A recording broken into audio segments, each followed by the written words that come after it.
पहिला प्रश्न काय दिलेला आहे, तेल गेले तूप गेले हाती आले दुपटणे या म्हणीचा योग्य अर्थ काय आहे ते आपल्याला शोधायचं आहे. आपल्याला पर्याय दिलेले 4 योग्य प्रश्नाचं उत्तर सांगण्याचा प्रयत्न करायचा आहे. आता सांगतो तुम्हाला म्हणी झालं, ठीक आहे, म्हणी झालं, त्यासोबत वाक्यप्रचार झालं, समानार्थी झालं, त्यानंतर विरुद्धार्थी झालं. हे जे शब्द आहेत यावरतीच तुम्हाला 7 ते 8 प्रश्न विचारले जाणार मित्रांनो. म्हणजेच इथं तुमचा जर विचार केला तर 12 ते 14 मार्क इथं आरामशीर इथं तुम्हाला भेटून जातात.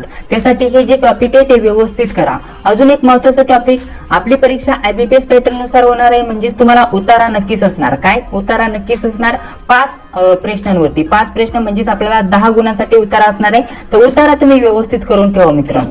तर बघा इथे आपल्याला प्रश्न काय विचारला गेला, तेल गेले तूप गेले हाती आले दुपटणे या म्हणीचा अर्थ काय आहे ते शोधायला सांगितले. तर या प्रश्नाचं योग्य उत्तर असणार आहे मूर्खपणा करून नुकसान करून घेणे. म्हणजेच ऑप्शन क्रमांक 3 या प्रश्नाचं योग्य उत्तर असणार आहे. चला पुढील प्रश्न बघा. आता 2 नंबरचा प्रश्न काय दिलेला आहे, अचूक वाक्यरचना कोणती आहे ते आपल्याला शोधायचे. आता तुम्हाला अजून 3 टॉपिक देत आहे.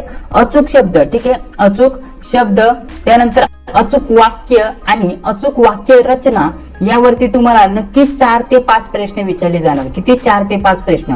म्हणजेच तुमचे इथे 8 ते 10 मार्क इथे नक्कीच होऊन जाणार मित्रांनो. किती? 8 ते 10 मार्क तुम्हाला इथे आरामशीर भेटून जाणार. त्यासाठी अचूक जे झालं, अचूक वाक्य झालं, अचूक शब्द झालं, अचूक वाक्य रचना झालं, हे जे आहे ते सर्व व्यवस्थित प्रश्न तुम्ही करून ठेवायचे आहेत. यावरती तुम्हाला जास्तीत जास्त प्रश्न विचारले जाणार. तर त्यासाठी मराठीमध्ये हे जे टॉपिक सांगत आहे त्यावरती तुम्ही जास्त भर द्यायला हवा. आता इथं अचूक वाक्य रचना म्हटलेले कोणती आहे ते आपल्याला शोधायची, योग्य वाक्य रचना शोधायची. यामधील पहिलं वाक्य काय दिलेलं आहे, एखाद्या म्हणीतील अनुभव हा त्या म्हणीचा आत्मा असतो. तर इथं अनुभव म्हटलेलं आहे म्हणजेच इथं अनुभव असतो. म्हणजेच हे वाक्य आपल्याला चुकीचं बघण्यासाठी भेटत आहे. चला दुसरं वाक्य बघूया. दुसरं वाक्य काय दिलेलं आहे बघा आपल्याला. दुसरं वाक्य, एखाद्या म्हणीतील अनुभव हा त्या म्हणीचा आत्मा असतो. यामध्ये काही चुकी दिसते का? तर यामध्ये कोणत्याही प्रकारच्या शब्दामध्ये चुकी दिसत नाहीये. तिसऱ्या यामध्ये जर विचार केला तर इथं न मध्ये आपल्याला चुकी दिसत आहे मित्रांनो. त्यानंतर चौथं जर म्हटलं तर इथं तीची जी पहिली व्हॅलंटी यामध्ये चुकी दिसत आहे आणि पहिल्या वाक्यामध्ये इथं न जो दिलेला आहे त्याला इथं उकार दिलेला नाहीये. त्यामुळे ऑप्शन क्रमांक 2 या प्रश्नाचं योग्य उत्तर असणार आहे. ही अचूक वाक्य रचना तुम्हाला बघण्यासाठी भेटून जाईल यामध्ये. चला अशाच प्रकारचे पुढील प्रश्न बघूया. पुढील प्रश्न बघा तुम्हाला सांगितला होता योग्य शब्द अचूक शब्द तुम्हाला इथे ओळखायचा असतो. परंतु त्या टाईपचे पुढे उदाहरण बघणार आहोत. आता आपल्याला काय दिलेलं आहे, अगर या शब्दाच्या जोडीने येणारा शब्द. आता जोडीने येणारा शब्द म्हणजेच या शब्दाला अजून कोणता शब्द जोडीने येतो ते आपल्याला ओळखायचं असतं. तर अगळ पगळ हा जो शब्द आहे तो जोडीने येतो. ठीक आहे, जसं की घरदार अशा प्रकारचे आपण जे पण जोडीने शब्द वापरतो ना ते शब्द तुम्हाला ओळखायचे असते. ते इथं अगळ दिलेला आहे तर अगळ पगळ अशा प्रकारचा हा शब्द इथं जोडीने येतो. त्यामुळे ऑप्शन क्रमांक 3 या प्रश्नाचं योग्य उत्तर असणार आहे. चला पुढील प्रश्न बघा काय दिलेला आहे. पुढील प्रश्न दिलेला आहे, भावना परीक्षेत पहिली आली. आपल्याला अधोरेखित शब्दाची जात ओळखायला सांगितले. मराठी व्याकरणाचा विचार केला तर काळावरती तुम्हाला प्रश्न विचारले जाणार. त्यासोबत जे अवयवी आहेत त्यावरती प्रश्न विचारले जाणार. शक्यता अलंकार विचारले जात नाहीये परंतु अलंकार व्यवस्थित करून घ्या. त्यानंतर जे समास आहे तर समासावरती तुम्हाला प्रश्न विचारले जाणार. त्यानंतर जे वाक्य दिलेलं असतं ते प्रश्नार्थी आहे की उद्गारार्थी आहे, नाहीतर वाक्य जी पण रचना आहे ती तुम्हाला ओळखायला सांगितली जाते. तर हे जे मराठी ग्रामरचे महत्त्वाचे पॉइंट आहेत ते तुम्ही व्यवस्थित करून घ्या. त्यासोबत नाम सर्वनाम हे जे महत्त्वाचे आहेत जसे की विशेषण झालं, सर्वनाम झालं, यावरती तुम्हाला प्रश्न विचारले जातात. विशेषण ओळखा, त्यानंतर क्रियापद कोणते आहे ते ओळखा, क्रियाविशेषण अवयवी यातील कोणते आहे ते ओळखा. या टाईपचे प्रश्न तुम्हाला मराठी व्याकरणावरती विचारले जाणार आणि बाकीचे असेच नॉर्मल प्रश्न तुम्हाला विचारले जाणार. बघा इथे आपल्याला जात ओळखायला सांगितलेले म्हणजेच हे नाम आहे की सर्वनाम, विशेषण, सामान्य नाम आहे की विशेष नाम आहे हे तुम्हाला ओळखायला सांगितलेले. या टाईपचे प्रश्न तुम्हाला व्याकरणावरती विचारले जाणार. तर सांगा हे काय असणार आहे. आता भावना, भावना हे काय असणार आहे, विशेष नाम आहे. ते नाम आहे परंतु एखाद्या मुलीचं इथं नाव ठेवलेलं आहे ते म्हणजे विशेष नाम झालं मित्रांनो. म्हणजेच ऑप्शन क्रमांक 4 या प्रश्नाचं योग्य उत्तर असणार आहे. आता तुम्हाला सांगितलं व्याकरणाच्या कोणकोणत्या टॉपिक वरती तुम्हाला जास्त भर द्यायचा आहे. नॉर्मल तुम्हाला ग्रामर विचारले जाणार, एवढं टफ ग्रामर विचारलं जाणार नाहीये. आणि त्यामध्ये उतारे वगैरे, म्हणी, वाक्यप्रचार, त्यासोबत आपला समानार्थी विरुद्धार्थी शब्द यावरती सुद्धा जास्त भर असतो. त्यामुळे जास्तीत जास्त प्रश्न तिकडून येतात. त्यामुळे आपलं जे व्याकरण आहे त्यावरती एवढा जास्त भर दिला जात नाहीये मित्रांनो. ठीक आहे, तर चला पुढील प्रश्न बघा काय दिलेला आहे, कामातून जाणे या वाक्यप्रचाराचा योग्य अर्थ शोधा. तर सांगा बरं, कामातून जाणे या वाक्यप्रचाराचा योग्य अर्थ काय असणार आहे. इथं निरुपयोगी होणे ऑप्शन क्रमांक 3 या प्रश्नाचं योग्य उत्तर असणार आहे. चला पुढील प्रश्न बघूया.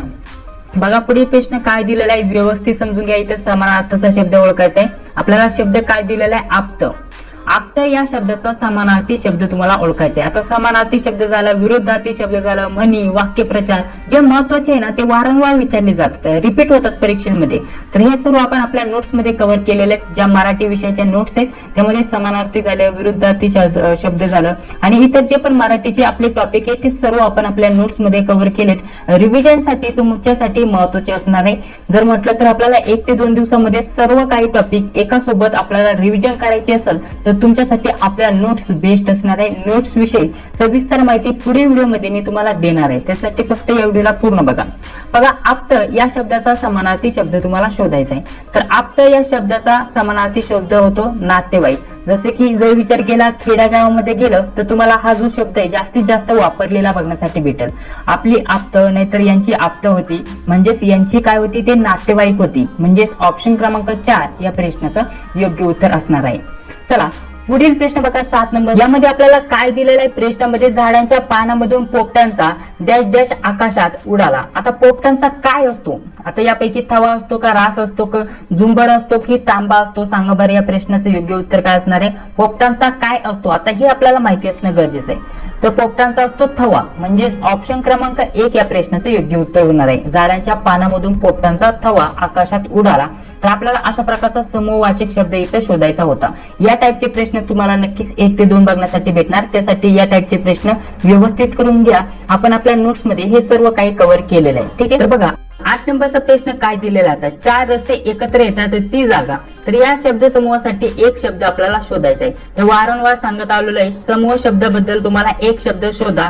यावरती नक्कीच प्रश्न विचारले जाणार. तर हे काय असतं आपल्याला हे जे वाक्य दिलेलं असतं त्यासाठी कोणता शब्द योग्य असतो तो आपल्याला शोधायचा असतो. आता इथे 4 रस्ते एकत्र येतात तर ती जागा काय असते सांगा.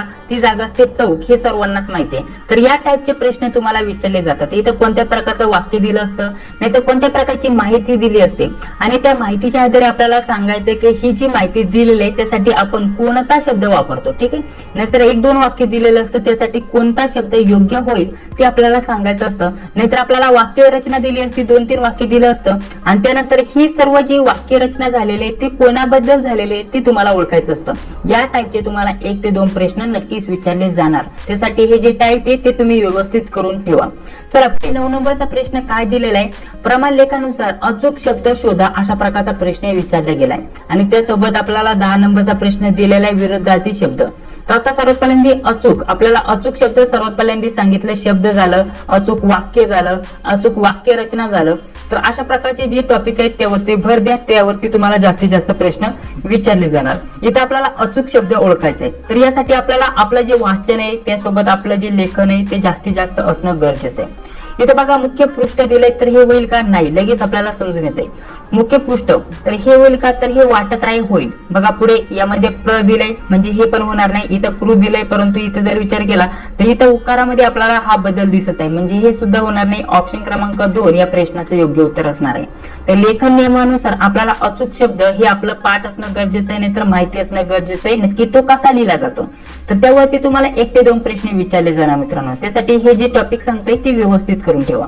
तर पुढील शब्द दिलेला आहे अपकर्ष. या शब्दाचा आपल्याला विरुद्धार्थी शब्द शोधायला सांगितलेला आहे. शब्द काय दिलेला आहे अपकर्ष. तर अपकर्ष उत्कर्ष म्हणजेच ऑप्शन क्रमांक 1 या प्रश्नाचं योग्य उत्तर असणार आहे. समानार्थी विरुद्धार्थी शब्द हे व्यवस्थित करा. त्यावरती सुद्धा तुम्हाला 2-4 प्रश्न विचारले जाणार. आता पुढील प्रश्न काय दिलेला आहे भुकेमुळे त्याची केविलवाणी स्थिती झाली होती. या वाक्यातील आपल्याला विशेषण शोधायला सांगितलेलं आहे. तर काही पर्याय खाली दिसत असतील बघा तुम्हाला. भुकेमुळे त्याची केविलवाणी स्थिती झाली या वाक्यातील आपल्याला विशेषण शोधायला सांगितलेला आहे. तर केविलवाणी हा जो शब्द आहे हा जो आहे शब्द हा या वाक्यातील विशेषण आहे असं आपल्याला सांगता येईल. ठीक आहे. चला पुढील प्रश्न बघूया. पुढील प्रश्न बघा काय दिलेला आहे. आपल्याला पुढील प्रश्न व्यवस्थित वाचायचा आहे. तर बघा शब्द काय दिलेला आहे पाटावर बसून जेवावे कंसातील शब्दाची आपल्याला जात ओळखायला सांगितलेले आहे. म्हणजे ते कोणतं अव्यय आहे की विशेषण आहे की क्रियापद आहे ते आपल्याला ओळखायचं आहे. पाटावर, आता कंस कशाला दिलेला आहे, वर या शब्दाला. आता वर तुम्हाला माहिती आहे, आता हे जोडून शब्द येतात त्याला आपण काय म्हणतो, सर्वांनाच माहिती आहे, शब्दयोगी अव्यय म्हणतो. म्हणजेच ऑप्शन क्रमांक 2 या प्रश्नाचं आपलं योग्य उत्तर असणार आहे. बरोबर की नाही, ऑप्शन 2 या प्रश्नाचं आपलं योग्य उत्तर असणार. पुढील प्रश्न बघा काय दिलेला आहे, तू एक गाणे म्हण या वाक्याचे विद्यार्थी वाक्य आपल्याला ओळखायला सांगितलेलं, शोधायला सांगितले. तू एक गाणे म्हण, तर विद्यार्थी वाक्य कोणतं होईल मग यातील, आपल्याला सांगते ऑप्शन क्रमांक 4 म्हणजेच तू एक गाणे म्हणावेस अशा प्रकारचं हे वाक्य होईल. म्हणजेच ऑप्शन क्रमांक 4 या प्रश्नाचं योग्य उत्तर असणार आहे. या सुद्धा टाईपचे आपल्याला टीसीएस आयपीपीएस पॅटर्न नुसार प्रश्न आलेले बघण्यासाठी भेटतात. तर हे जे टाईप आहे तुम्हाला कसे सोडवायचे ते तुम्हाला माहिती असणं गरजेचं असणार आहे. पुढील प्रश्न बघा काय दिलेला आहे, वाक्यातील नामाची पुनरावृत्ती टाळण्यासाठी जो शब्द येतो त्याला काय म्हणतात. डायरेक्टली आपल्याला व्याख्या विचारली, व्याख्या माहिती असणं गरजेचं आहे. व्याकरणावरती प्रश्न आलेला तर त्याला काय म्हणतात, सर्वनाम म्हणतात. ठीक आहे, वाक्यातील नामाची पुनरावृत्ती टाळण्यासाठी जो शब्द येतो त्याला सर्वनाम म्हणतात. म्हणजेच आपण एखाद्या नामाऐवजी जो शब्द वापरतो त्याला सर्वनाम म्हणतो. जसं की अजय, अजय हा शब्द तुम्हाला वारंवार वापरावा लागत असेल तो आपण डायरेक्टली तो अजय अशा प्रकारचं, म्हणजे तो हा जो शब्द आहे त्या नामासाठी आपण वापरू शकतो. इथे नामाची पुनरावृत्ती होत नाहीये आणि त्यासाठी आपण अजय या शब्दाऐवजी तो शब्द वापरू शकतो, अशा प्रकारचा याचा अर्थ होतो. तर चला पुढील प्रश्न बघूया. 15 नंबरचा आपला प्रश्न चालू आहे. तर बघा प्रश्न कसा दिलेला आहे, आता व्यवस्थित प्रश्न समजून घ्या. तर आपल्याला इथे एक वाक्य दिलेलं आहे आणि या वाक्यात आपल्याला क्रियापद ओळखायला सांगितलेलं आहे. तर क्रियापद आपल्याला माहितीच आहे कसं ओळखायचं. आपल्याला वाक्य काय दिलंय, त्याच्या बोलण्याने आम्हा सर्वांना खूप हसविले. तर आपल्याला या वाक्यातील क्रियापद ओळखायला सांगितलेलं आहे. तर वाक्याची इथं पूर्ण म्हणजे वाक्य कशाने पूर्ण होतं, हसवले या शब्दाने, म्हणजेच हसवले हे क्रियापद झालं असं आपल्याला सांगता येईल. ऑप्शन क्रमांक 4 या प्रश्नाचं योग्य उत्तर असणार आहे. तर या टाईपचे प्रश्न तुम्हाला मराठी या विषयावरती विचारले जाणार. आपल्याला अजून यामध्ये प्लस उतारा ऍड करायचा. उतारावरील प्रश्न मी यामध्ये घेतले नाहीये, परंतु उतारावरील 5 प्रश्न तुम्हाला बघण्यासाठी भेटतील. आपण ज्या नोट्स देणार आहे मराठीमध्ये त्यामध्ये तुम्हाला सर्व उतारावरती कसे प्रश्न विचारले जातात त्यांचं सर्व स्पष्टीकरणासोबत सर्व काही दिलेलं आहे आणि सर्व बाकीचे टॉपिकही आपण कव्हर केलेले आहेत. त्यासाठी तुम्ही नोट्स मध्ये रिव्हिजन करू शकता, अभ्यास करू शकता. एका दिवसामध्ये जास्तीत जास्त रिव्हिजन साठी तुमच्यासाठी आपल्या नोट्स बेस्ट असणार आहे मित्रांनो. त्यासाठी तुम्ही नोट्स मधून अभ्यास करू शकता. तर चला थोडक्यात आता जर विचार केला तर जीकेचे प्रश्न आपण जास्त बघणार नाहीये, कारण जीके वरती कुठून प्रश्न विचारले जातील असं सांगता येत नाहीये, कन्फर्म नसतं. कुठूनही टीसीएस आयबीपीएस कंपनी कुठूनही क्वेश्चन घेते आणि विचारते. जसे की काही महत्त्वाचे प्रश्न बघूया. आपल्याला प्रश्न दिलेला आहे, सांस्कृतिक आणि शैक्षणिक हक्क हे भारतीय राज्यघटनेच्या खालीलपैकी कोणत्या अनुच्छेदाशी संबंधित आहे असा प्रश्न विचारला आहे. तर या प्रश्नाचं उत्तर सांगण्याचा प्रयत्न करा. सांगा बरं, सांस्कृतिक आणि शैक्षणिक हक्क हे भारताच्या कोणत्या राज्यघटनेच्या आपल्याला अनुच्छेदाशी संबंधित आहे असा प्रश्न विचारला गेला. तर या प्रश्नाचं योग्य उत्तर सर्वांनी सांगण्याचा प्रयत्न करायचा आहे. तर सांगा, सर्वांनी या प्रश्नाचं उत्तर कमेंट बॉक्स मध्ये सांगण्याचा प्रयत्न करायचा आहे. तर या प्रश्नाचं योग्य उत्तर असणारे ऑप्शन क्रमांक 2 अनुच्छेद 29 आणि 30 मध्ये हे सांग याच्याशी संबंधित आहे असं आपल्याला सांगता येईल. पुढील प्रश्न बघा काय दिलेला आहे. 1840 मध्ये मुंबईत मूर्तिपूजा आणि जाती व्यवस्था लढा देण्याच्या उद्देशाने खालीलपैकी कोणत्या धार्मिक सुधारणेला सुरुवात झाली. तर या प्रश्नाचे योग्य उत्तर काय असणार आहे, परमहंस मंडळी. ठीक आहे, मुंबईमध्ये 1840 मध्ये मूर्तिपूजा आणि जाती व्यवस्थेशी लढा देण्यासाठी या उद्देशाने जर विचार केला तर परमहंस मंडळाची ही जी आहे धार्मिक सुधारणाला सुरुवात झाली असं आपल्याला सांगता येईल. ऑप्शन क्रमांक 3 या प्रश्नाचं योग्य उत्तर असणार आहे. पुढील प्रश्न बघा, काय भारतीय लेखा परीक्षण आणि लेखा विभागाचे प्रमुख कोण आहेत आणि ते भारताच्या लोकशाही व्यवस्थेतील प्रमुख मानले जातात. तर या प्रश्नाचं योग्य उत्तर काय असणार आहे, ऑप्शन क्रमांक 2 निरीक्षक आणि महालेखा परीक्षक हे आपल्या प्रश्नाचं योग्य उत्तर असणार आहे. तर चला पुढील प्रश्न बघा काय दिलेला आहे, व्यवस्थित समजून घ्या. आपल्याला प्रश्न दिलेला आहे, लोक त्यांच्या मूळ ठिकाणाहून स्थलांतरित होतात आणि त्यांचे राहण्याचे ठिकाण सोडून जातात तेव्हा त्याला काय म्हणतात. तर त्याला काय म्हणतात तेव्हा पुश फॅक्टर म्हणतात. म्हणजेच ऑप्शन क्रमांक 2 या प्रश्नाचं योग्य उत्तर असणार आहे. तर चला पुढील प्रश्न बघा 5 नंबरचा प्रश्न काय दिलेला आहे व्यवस्थित समजून घ्या. बृहदेश्वर किंवा राजराजेश्वरम मंदिर हे टिंब बांधलेल्या द्रविड वास्तुकलेचे उदाहरण आहे. तर चोळ काळात बांधलेल्या, ठीक आहे, चोळ काळात बांधलेल्या द्रविड वास्तुकलेचे उदाहरण आहे. ऑप्शन क्रमांक 4 या प्रश्नाचं आपलं योग्य उत्तर असणार आहे.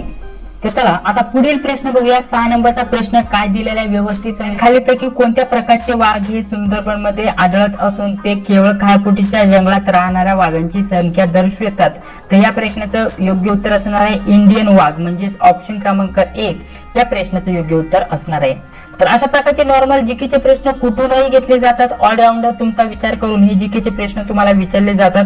यामध्ये तुम्हाला कलम झाली, त्यानंतर काही स्थापना वगैरे झालं, जसे की प्रदूषण नियंत्रण मंडळाची स्थापना कधी झाली, तर सांगा या प्रश्नाचं योग्य उत्तर काय असणार आहे. तर या प्रश्नाचं योग्य उत्तर असणार आहे 7 सप्टेंबर 1970, म्हणजेच ऑप्शन क्रमांक 3 या प्रश्नाचं योग्य उत्तर असणार आहे. अशा प्रकारचे तुम्हाला ऑलराऊंडर प्रश्न विचारले जातात मित्रांनो. आपण भरपूर प्रश्न काढलेले आहेत. यामध्ये जर विचार केला पुढे गणित बुद्धिमत्ता, आता हा जो आपला पहिला क्लास आहे याच दिवशी, आता म्हणजे आजच तुम्हाला याच जर विचार केला या भरतीवरती दुसरा क्लास बघण्यासाठी भेटणार आहे आपल्या चॅनलवरती. त्यामध्ये आता वेगवेगळ्या बुद्धिमत्तावरती कोणकोणते प्रश्न विचारले जाणार ते तुम्हाला मी सांगत आहे. तुम्ही स्क्रीनशॉट घेऊ शकता. आणि ऑलरेडी आपण जर विचार केला दुसरा क्लास टाकला तर सर्व प्रश्नांचे स्पष्टीकरण त्यामध्ये मी तुम्हाला देणार आहे. बघा अशा प्रकारचं कागद मोडपल्यानंतर त्यानंतर आपल्याला हे अंकगणित झालं, सॉरी अक्षरमाला झालं, संख्यामाला झालं, यावरती प्रश्न विचारले जाणार. हे सर्व स्पष्टीकरण तुम्हाला पुढील व्हिडिओमध्ये आपल्याला बघण्यासाठी भेटणार आहे. या चॅनलवरती येणार आहे. आजच व्हिडिओ अपलोड केला जाणार आहे. तर बघा अशा प्रकारचा जर विचार केला तर आपल्याला पुढे आपल्याला प्रश्न चिन्हाच्या जागी कोणती संख्या येईल ते सांगायचं असतं. या अंकमालाचं अक्षरमाला किंवा अंकमालावरती तुम्हाला प्रश्न विचारलेले बघण्यासाठी भेटून जातील. त्यानंतर हा जो प्रश्न दिलेला आहे या टाईपचे प्रश्न शक्यता येणार नाहीये. त्यानंतर इथं डावी बाजू उजवी बाजू यावरती प्रश्न येतील. स्पष्टीकरण पुढे व्हिडिओमध्ये तुम्हाला भेटणार आहे. त्यानंतर इथं अक्षरमालाचं पुन्हा एक उदाहरण आलेलं आहे. या टाईपचे उदाहरण तुम्हाला नक्कीच विचारले जाणार. त्यानंतर पुढे जर विचार केला तर डावी बाजू हे झालं. त्यानंतर स्टुडंट या शब्दापासून त्यानंतर जर विचार केला तर आपल्याला नातेसंबंध यावरती प्रश्न असणार. या टाईपचे नातेसंबंधीचे प्रश्न असणार. पुढे जर विचार केला तर दिशावरती प्रश्न असणार. 10 मीटर इकडे गेल्यानंतर नाहीतर 10 किलोमीटर इकडे गेल्यानंतर पूर्वेकडे आग्नेयेकडे हे जे सर्व आहेत दिशावरती तुम्हाला प्रश्न विचारले जाणार. पुढे जर विचार केला तर या टाईपचे सुद्धा तुम्हाला प्रश्न विचारले जाणार. आराध्य राम तर आपल्याला मथुराचं काय येईल या टाईपचे प्रश्न विचारले जाणार. तर सांगा बरं या प्रश्नाचं योग्य उत्तर काय असणार आहे, सर्वांनी सांगण्याचा प्रयत्न करायचा आहे. तर या प्रश्नाचं योग्य उत्तर सांगा बरं काय असणार आहे. सर्वांनी कमेंट बॉक्समध्ये सांगा पटपट. सर्वांनी या प्रश्नाचं उत्तर देण्याचा प्रयत्न करायचा आहे. म्हणजेच आराध्य राम तर मथुराचं काय येईल, मथुराचं काय येईल, कृष्ण येईल. म्हणजेच ऑप्शन क्रमांक 2 या प्रश्नाचं योग्य उत्तर असणार आहे. बघा पुढील अशा प्रकारचा जर विचार केला तर इथे सुद्धा नातेसंबंधावरती एक उदाहरण तुम्हाला बघण्यासाठी भेटत आहे. या टाईपचे जे पण प्रश्न आहेत ते सर्व आपण पुढील भागामध्ये सोडून घेण्याचा प्रयत्न करणार आहोत मित्रांनो. त्यासाठी पुढील भाग बघायला विसरू नका. या टाईपचे प्रश्न आपण काढलेले आहेत.